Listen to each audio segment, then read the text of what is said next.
Your most internationally known books deal with the subject of the Holocaust, one that has been written about quite a lot in the last 2 decades at least. Why did you choose this, and what led you to the story of the boy in the striped pajamas? Well, I don't really feel that I chose it. It's more sort of it came to me. It was a subject that I'd been interested in very much since I was a teenager, and I had read very widely on it and really educated myself on the subject, trying to understand it. So when I was about 33, I had the idea for Boy in the Striped Pajamas. I'd already published 3 novels before that, which were historically based, but this was the first one to take the Holocaust as its subject matter. And I think all of those years of reading and study really kind of came together to just the original idea of the 2 boys sitting at a fence, talking to each other, and I took it from there. It's a very original idea, because a lot of books about Holocaust talk about the tragedy. Obviously, that one it's a tragedy, but you have the approach of to child. Yeah. Which is different. Well, I think because it's been written about so much, you do have to find a new way in, and it's quite tricky to do that. It's hard to find a new way in. But it just, the idea of using children, and particularly the child of the commandant, who knows nothing about what's going on, and so through his eyes, we, the reader, is kind of one step ahead of him all the time, because we know what's happening and he doesn't. It just seemed to me to be a very interesting way to present a story that people are familiar with, really. And it was very touching for the readers who read the book. Yeah, I think a lot of readers kind of really felt a great connection to the 2 boys, Bruno and Shmuel. And because of that, when the ending happens and the story reaches its conclusion, there's a real emotional heft to that.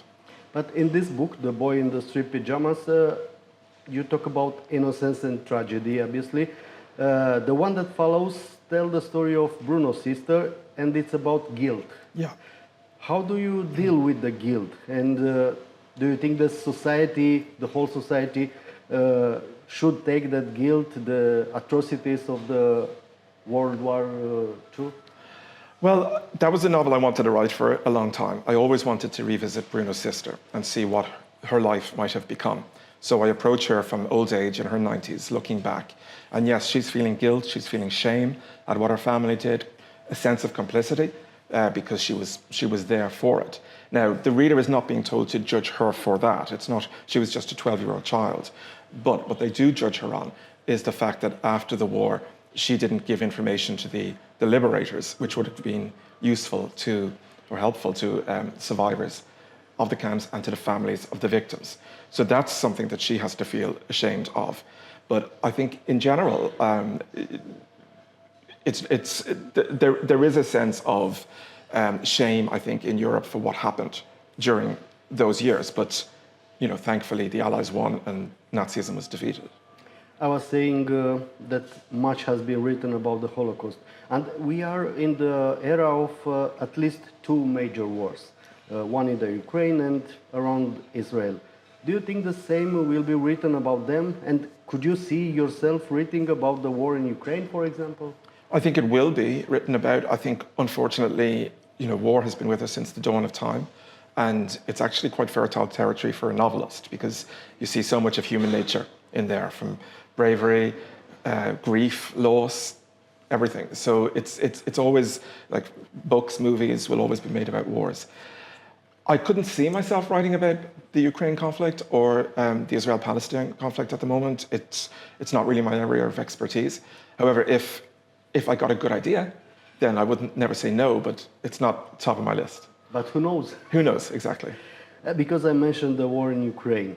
It's an influence of the war about the cultural space here. No, it's tragic, and it does give you a sense of reality, like me coming here from Ireland, knowing I'm so close now to Ukraine.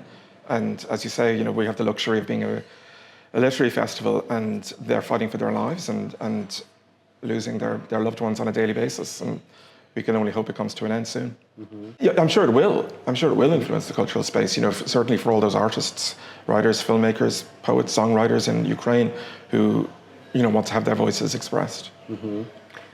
Back to literature. I'm sure that you get this question a lot. What advice would you have for young readers? What do they do and do not do? I think joining a writing group is really helpful. You know, writing is meant to be shared. It's not meant to be put in a drawer. So if you're in a writing group and you give other people work to read, that's helpful.